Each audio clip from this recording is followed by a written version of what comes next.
တန်မိုးကြီးမားပြီးရွှေ15ပိတ်သားတန်မိုးရှိတဲ့ရခိုင်ရိုးရရတနာတွေဝစ်စင်ကသူတို့ရဲ့ချမ်းသာမှုကိုချပြလာတဲ့အနေတူတို့ဇနီးမောင်နှံပရိသတ်များလုံးပဲမင်္ဂလာပါရှင်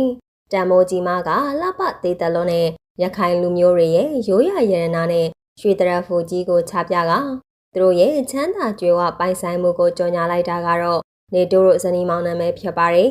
အထူးသဖြင့်တူနိုင်ရတနာစိန်ရွှေရတနာဆိုင်ဖွင့်ပွဲမှာမင်းသားကြီးနေတို့နဲ့ဇနီးတဲ့တဲဆုမြတ်ရွှေတို့ဝတ်ဆင်လာတဲ့ခန္ဓာထေဝါတဲ့ရတနာတွေနဲ့ဖက်ရှင်ကအားလုံးကိုအံ့အားသင့်စေခဲ့တာပါအထူးသဖြင့်ရခိုင်ရိုးရာလက်မှုပညာနဲ့ခင်မီစံတက်မှုကိုပေါင်းစပ်ထားတဲ့သူတို့နှစ်ဦးရဲ့လက်ဝဲရတနာဝတ်စားစင်ရမှုဟာပရိသတ်တွေကြားမှာအချိန်တိုအတွင်းမှာပဲရေပန်းစားလူပြောများခဲ့ပါတယ်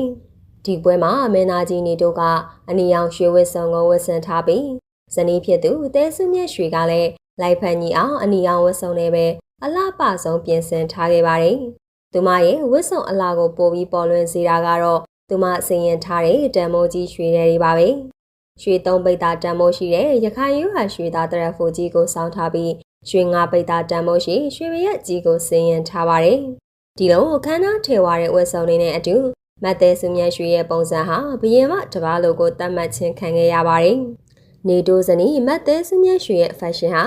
အခြားသောနာမည်ကြီးမင်းသားမင်းသမီးတွေထက်တောင်ပိုလနေသေးတဲ့သူမရဲ့အလားပါကိုပါပိုးပြီးပေါ်လွင်စေခဲ့တယ်လို့ဆိုရမှာပါ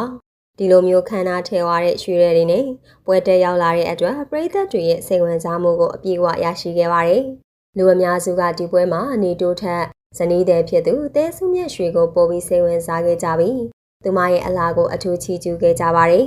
ဒီလိုမျိုးရွှေနဲ့ပြုလုပ်ထားတဲ့ဝတ်စုံတွေနဲ့ရွှေလက်ဝတ်ရတနာတွေဆင်မြန်းပြီးပွဲတက်ရောက်ခဲ့တာဟာမြမယူရရခိုင်ယူရရင်ကျေးမှုကိုဖော်ညွှန်းတယ်လို့ယူဆနိုင်ပါတယ်။ရှေးရခိုင်ဘရင်မတွေရဲ့ရတနာပစ္စည်းတွေကိုပြန်လည်အမှတ်ရစေပြီးခေတ်သစ်ယူရကိုပေါင်းစပ်ဖော်ပြခဲ့တာကြောင့်လည်းပရိသတ်တွေရဲ့စိတ်ဝင်စားမှုကိုပိုပြီးရရှိခဲ့ပါတယ်။မင်းသားကြီးနေတို့ရဲ့ဇနီးဖြစ်သူတဲဆုမြတ်ရွှေဟာသူမရဲ့ရုပ်ရည်နဲ့အိမ်အောင်ရေးကံကြောင့်မိန်းကလေးအများစုရဲ့အားကျမှုကိုရရှိထားသူပါ။တရုတ်ဆောင်မိုင်းမှာရောအနုပညာနယ်ပယ်မှာပါအောင်မြင်နေတဲ့မင်းသားကြီးနေတို့နဲ့လက်ထပ်ခွင့်ရခဲ့တဲ့အပြင်ချက်စရာကောင်းတဲ့တာလီကုံရှင်တို့ကိုလည်းပိုင်ဆိုင်ထားပါတယ်။အသက်40ကျော်လာပြီမဲ့လည်းနေတို့ကအနုပညာလောကမှာအောင်မြင်မှုတွေကိုဆက်လက်ထိန်းသိမ်းထားနိုင်စေဖြစ်ပြီးရုပ်ရှင်တကားရိုက်ကူးရင်3000ကျော်အထိရရှိတယ်လို့လည်းသိရပါတယ်။ဒီလိုမျိုးအားကျစရာကောင်းတဲ့ဘဝကိုပိုင်ဆိုင်ထားတဲ့တဲဆုမြတ်ရွှေဟာမကြာသေးမီကကျင်းပခဲ့တဲ့ရွှေဆိုင်ဖွင့်ပွဲတစ်ခုမှာမြမထိတ်တန်းတတိမာကြီးတွေတောင်မဝင်နိုင်တဲ့ရွှေ35ပိတ်သားတန်မိုးရှိရွှေရည်တွေကိုဆင်မြန်းပြီးပွဲတက်ရောက်ခဲ့တာပါနေတိုးနဲ့တဲဆုမြတ်ရွှေတို့ရဲ့အိမ်အောင်ကြီးပြည်သူချစ်မင်းသားကြီးနေတိုးကတော့အသက်40နာရောက်မှအိမ်အောင်ပြုခဲ့ပြီးမြချစ်စနီချော်လေးတအုပ်ကိုပိုင်ဆိုင်ထားသူပါ